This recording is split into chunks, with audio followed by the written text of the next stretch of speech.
Mm-hmm. Self-sabotaging is behavior or thoughts, especially involuntary, so you don't really know, or unconscious of nature, that are harmful to one's own interest or development. Mm-hmm. So what's like an adjective for that? The adjective of self-sabotaging behavior is you're harmful to one's own interests or development, and they're often involuntary or unconscious. So you don't know you're killing the deal. You don't know. So you're like killing relationships and you don't even know it. It's a habit. It's self-sabotage. Bad habits. Not good. Kill ya. We're going to talk about it. See you soon.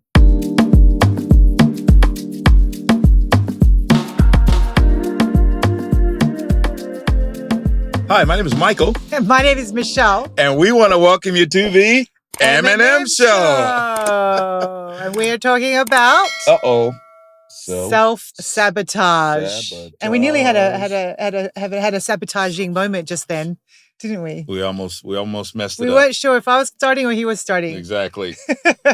Exactly. And that's what you do when you're so riddled with fear. You just can doubt yourself. You doubt yourself. Yep. You're like me. You're praying to Jesus for the one. God, send me the one. And then God sends you the one and you run like Jonah. Sabotage it all. You've been praying forever to find the one. Please send me the one. And you find the one. You're like, oh my goodness. You start running. That's what I did. Yeah, it feels too good to be true, doesn't it? It does. You're like, God answered my prayer, but I don't want this anymore because this is terrifying. Well, it's terrifying because you are actually running from yourself. I'm talking about myself. I sabotage. I remember when you came around. I was so used to trying to be Mr. Charisma and look how many movies, and you were like, can I hear about your character?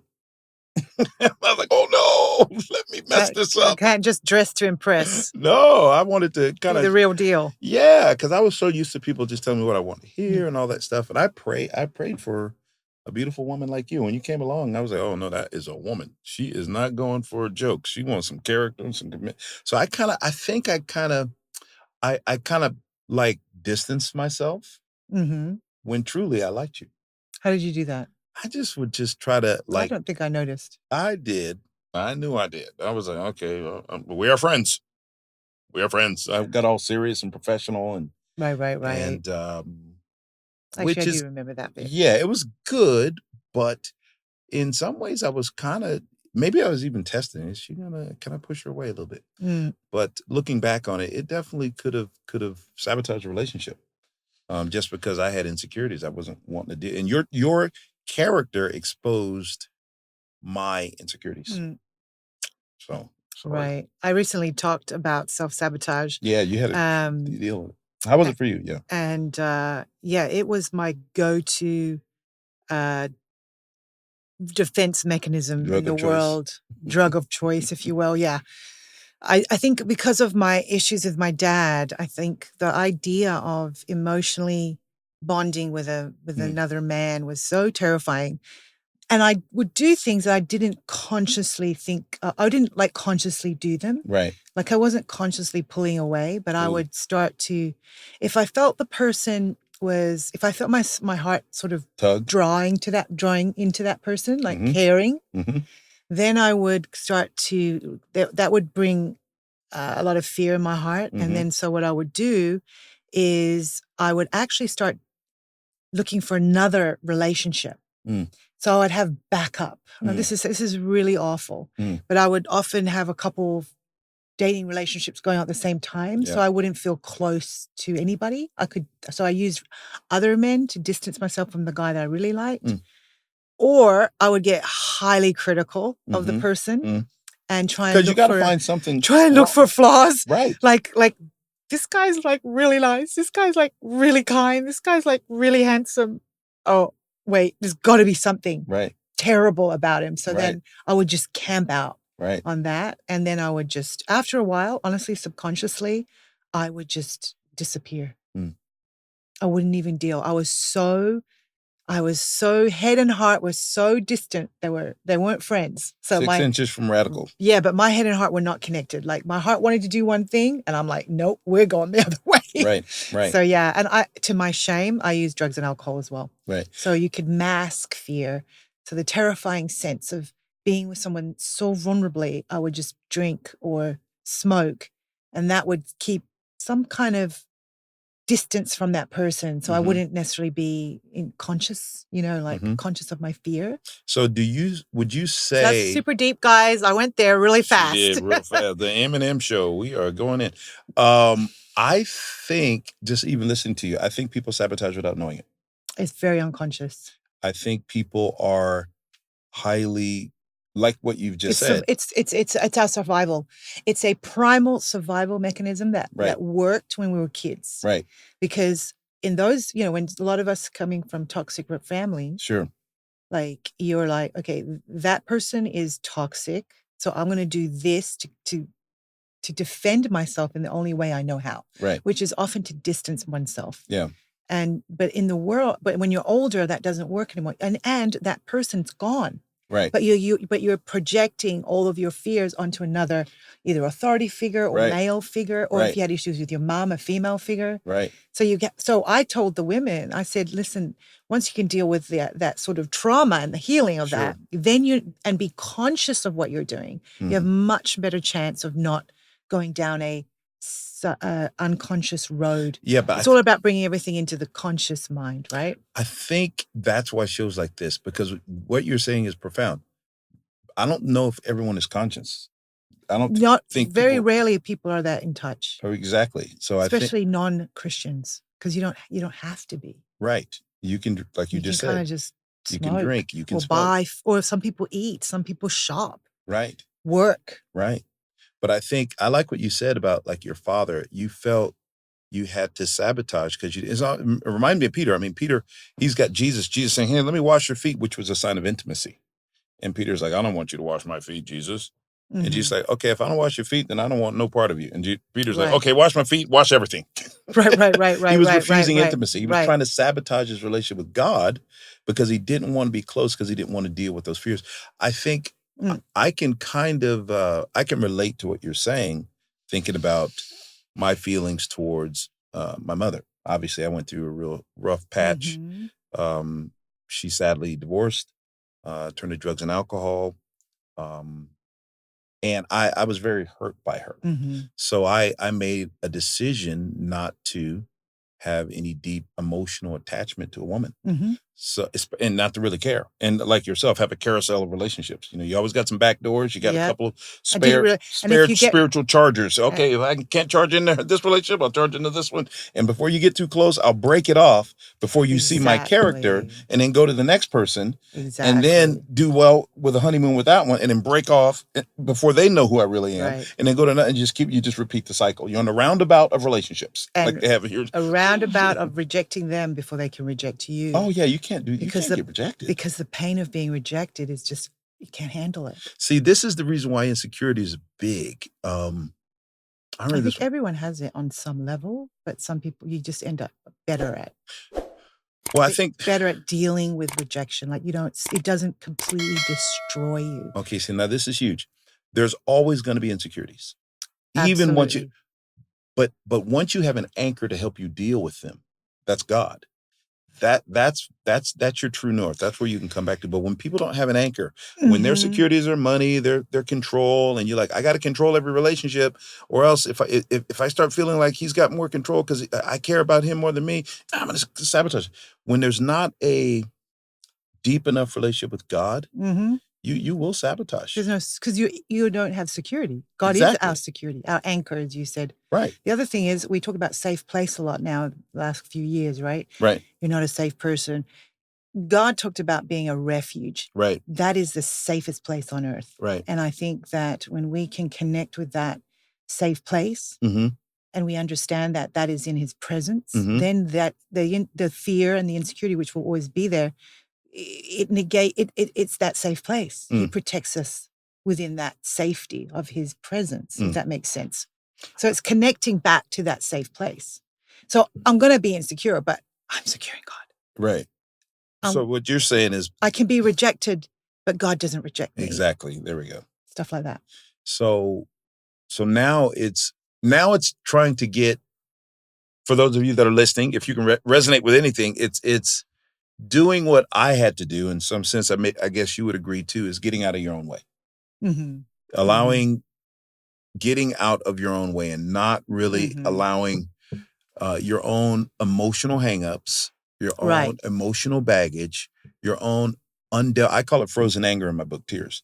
Because if you have these issues in your heart that are frozen and dormant, and you can mask them with drugs, mask them with alcohol, mask them with another relationship, the moment somebody, because the Bible says love is the most powerful thing, the moment you start kind of loving someone and their love trumps your insecurity, and it starts breaking your walls down, and they start like getting like melting your heart, and you're like, oh no, I'm falling, oh no, I think I like you. He's prideful. right. You look for criticism. Right. You start trading. You look at because you feel defenseless. You feel out of control. You feel vulnerable. What gives us power is criticality, right? Pride. But I want to go a different direction with this. This is in terms of relationship.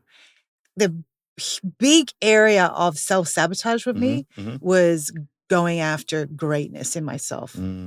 So I think there are a lot of women out there who struggle. They want to lose weight or they want a better career, but they continue to do what they do not want to do. You know, Romans 7 talks about that. I do what I do not want to do. I do what I hate. And I brought up the example of, has anyone been in this situation? You go to the gym at 6 o'clock, you've packed 6 a.m. Right. You go to work at 9. 6 a.m. Just so 6 a.m. or sometimes earlier if you work. So you go to work, you go to the gym early. Yep. You go to work, you clock in. You brought a super healthy, macro, perfected lunch. 10 o'clock hits. You see those donuts. Uh-oh. And you're like, oh man, just a bite. Krispy Kreme. Just a bite. They're my favorite. They melt. But I just went to the gym. Krispy Kreme is from the devil. A bite devil. won't hurt. I think the devil created Krispy Kreme. A bite won't hurt. Krispy Kremes. You eat a bite, then you eat the one. Yes. And then you're like, I hate myself. Why did I do that? Right. I just negated, you know what? I'm just going to have all of them. Right, the whole box. Because you you feel like you defiled yourself. You let yourself down.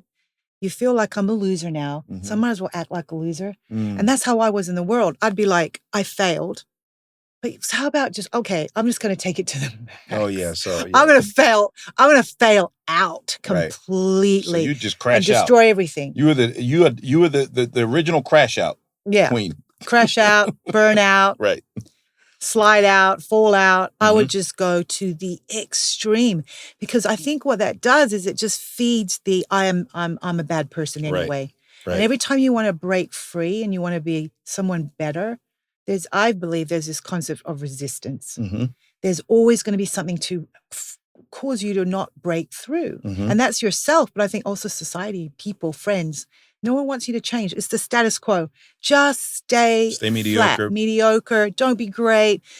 And the other thing I think for me too is I hate being out in front because the idea of being criticized, again, it's rejection. And that's something that you're really, really good at. And you've really coached me through this for decades. Like, just, who cares? You'd be like, Michele, just go, for you, like I'd go, babe, are these lashes too much? You're like, babe. No one's looking at your lashes. No one's looking at your lashes. Or don't self-sabotage. Put no makeup on, come in, we're all depressed. And all. People think, I would always think I'm the center of, I'm like, everyone's staring at me. Oh my gosh. Like that's that deep insecurity. Yeah. That deep, and you'd be like, Michele, no one cares. Right. You're not that, like you're awesome, but you're not that awesome. Well, you're so incredible. Be great. But but there's a level, right? Right. So why don't you talk about that? So to help, how do people, if you're sitting there at home going, I want to break free, but I always self-sabotage. I'm scared of greatness. I'm scared to be skinny. The other thing is some people are scared to be beautiful or skinny or dating because it makes them go, okay, now I'm going to be, there's so much trauma around that now I'm just going to be like laid bare. And people are just going to go after me or hurt me because beautiful women were abused, right? Highly successful people are torn down. Does that make sense? People in relationship like my parents are just brokenhearted and hopeless, and my uncle committed suicide. You know what I mean? Like, you have all this bad news. Yeah, I think and it can dictate our future.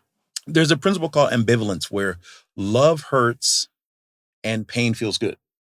Yes. And we have trauma bonds. It's like two opposing forces. Exactly. We have trauma bonds. We find that trauma is so familiar. That's the reason why you see like these women that stay in these crazy relationships with a guy like hits her. These guys stay in these relationships. They're like, I haven't been intimate with my wife for 20 years. Like, oh my goodness. It's like, jeez.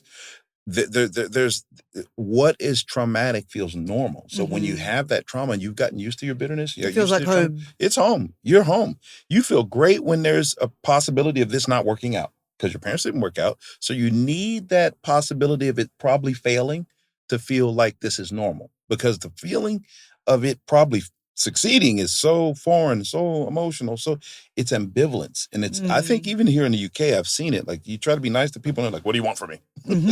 Totally. You mean to people and they're like, oh yeah, okay, let's have a conversation. Right. It's like people can be that way relationally. So they need a bit of drama. I think, I don't want to just say people, I think myself as a single, I was very ambivalent. The woman that, I mean, I talk about insanity. I was consistently looking for the one. And after multiple relationships and purposely choosing ones that were not the one, the moment I saw you, I was like, oh no. She's the one. Let me sabotage this here. She's integral. I can't, I can't laugh my way out of this one. I can't care, because I think deep down in all of us, we are all insecure. To coin Kanye, we're all insecure. I'm just the first one to admit it. I just think admitting insecurity is the start. Admitting it. I mean, absolutely. If you're watching this show and you're like, I'm not insecure, that's insecure. I think it's okay to admit where we're not, because we need God to be our security. Because if you say you are secure, what is your security? Is it your money? Is it your looks? Is it your what is your talent? Security in? Yeah. Is it your movies? Yourself? I was doing all this stuff. You were like, I don't care about any of that. How's your relationship with God? How's this? How's that? So now I had to strip back all the performance. You had to love the sinful person that I was. And I was afraid of that person not being loved. Right. So when we're not secure with God, we can't be secure with people, because God will love us no matter how ugly we are. No matter how fat or skinny or tall or short or dark or handsome or blonde or blue or lashes or not, God will love us. But since there's such a lack of security with God, people try to find it in other places. Those things, yeah. Yeah, and it's difficult because it's like they don't last. And they even try to find it in relationships. All the time. Right. That's probably the number one way we try and look for security. Right. And when it feels good, it's like, oh, this feels too good. I got to shut this thing down. Yeah. I'm going to mess around and fall in love. Can I fall in love, God? Please help me find someone to fall in love. Then you meet someone you're about to fall in love, and then you sabotage. You're terrified. You're terrified. Again. Yeah. So I think we are our own worst enemy. I love this scripture about how we can get out of it. It's actually so simple. Let's get it. Let's not self-sabotage. I never thought about it in this way. Okay. And it was the concept of the script. Well, the Romans 7:15 is the one I was talking about earlier. But about doing what I exactly. For what I am doing, I do not understand. Right. For what I will to do, that I do not practice. But what I hate, that I do. That's self-sabotage in a sentence. Wanting to move forward, but feeling trapped by your own patterns, which is your sinful nature, ultimately. But I love this Proverbs 21. Let me know what you think. Proverbs 21, verse 25 through 26. It says, the desire of the sluggard kills him. Dang. He craves and craves, but the righteous gives and does not hold back. So the sluggard, the desires of the sluggard kill him. Like he the craves Lord and is craves. cold-blooded. He called it sluggards. I know. The Lord said, you sluggards. I know. That's what The Lord, man. The Lord what is a sluggard? Bars. The Lord just called us sluggards. You sluggards down there. And I was just like, the sluggard isn't, like, oftentimes I would look at a sluggard as lazy, but it's actually a fearful person. Right. I was going to say that, but you are okay. Yeah. It's the fearful person. So now, okay, so this is a concept, because I like that scripture. I would also share Proverbs, I think it's 21:8. A man's folly ruins his own life, but his heart rages against the Lord. That's self-sabotage. Right. Your own. It's your own problems. Your own problems ruin your life, but you're mad at God. Right. You got all this drama and trauma, I mean, that was like that thing we saw the other day. The girl showed us where that guy was like, "This ain't no season of Job, bro. You lost your job because you're like a derelict." Exactly. You ain't. I'm in a season of Job. No, you're in a season of a lack of discipline. Dereliction. You ain't coming to work on time. That's the reason why they fired you. We're talking about a season of Job. You're in a season of lack of discipline. Right. Exactly. Right. So there's a difference there. There's a major difference, and I think let's just, as they say now, let's keep it 100 here. Everybody's got so much trauma. Okay, when's the last time you got beat to death in front of people naked on a cross and people still don't like you? That's true. Nobody had it as bad as Jesus. Nobody had it as bad. All these cool and great words. Everybody's on Crack GPT nowadays. You know, Crack GPT will tell you how to say everything really clever now. So everybody's got trauma bonds and emotional, all this kind of stuff. And I think let me just say what I believe. I think the issue. Don't rage against the Lord. Well, yeah, don't get mad at God. But I think taking personal responsibility for your sin. I think many people don't blame God. Many people call trauma, but it's actually sin. Right. And that's the reason why they don't heal from it, because they don't want to deal with their sin. Right. Because anytime you make trauma what you worship, or injuries what you worship, it turns into bitterness. You see it in like a relationship with a woman who goes, because we talk about like how women, you look at the stats, how men when they're old, they wind up depressed and lonely and suicidal. Mm-hmm. Women actually hurt relationships by breaking up. And you talk to a lot of women, I lost my feelings for him. You didn't stop feeling for him. Those feelings changed. They went into what's called a grudge. Mm-hmm. Right. So didn't you lose feelings for him? They went to a grudge. Yep. They went into bitterness. And then a year later, after you're not bitter no more, you're like, oh, maybe we can get back. Now that the anger is dissipated, you can be, so you did have feelings. The issue is that you didn't realize where they landed. They got you bitter. And mm-hmm. I think many people aren't willing to deal with their bitterness. So I was bitter at my mom, which is why I had problems connecting with women. Right. Due to the trauma, it led you to sin. Yeah. So I think if people would replace trauma with sin, it would force them to take personal responsibility. I would say this. I'm not saying there are people who are No, traumatized. I would say it this way, though. This covers everything. Acknowledge the trauma. Sure. But then acknowledge where you sinned. That's really where it's at. It's like, where you went with it. Yeah. Okay, that's a good point. You could be, someone slapped me in the face this morning. Did you slap in the face? No. Okay, I'm just using an example. I'm about to go after. That's traumatic. Right. We're going to end the Eminem episode. And I'm going to turn into... No. If you slap back, and get into a fight, and then, that's probably not right. That's unchristian. Exactly. So now that's on you. Right. Now you traumatized him or her, and you're in this like brawl. But if you're like, you know what? I walked away. I did the right thing. Mm-hmm. And I'm dealing with the trauma, but I didn't sin. Mm-hmm. I didn't get embittered. Mm-hmm. I didn't. So I think that's really part of the cross, isn't it? Is realizing that we no matter what happened to us, we are sinners. No mm-hmm. one is innocent, mm-hmm. especially not the traumatized. Mm-hmm. We're not victims of that. We can choose different paths because Jesus ultimately endured the most trauma and shows us how to respond in that trauma. But anyway, back to the sluggard thing. Yes. So as we wrap up, okay. The sluggard thing.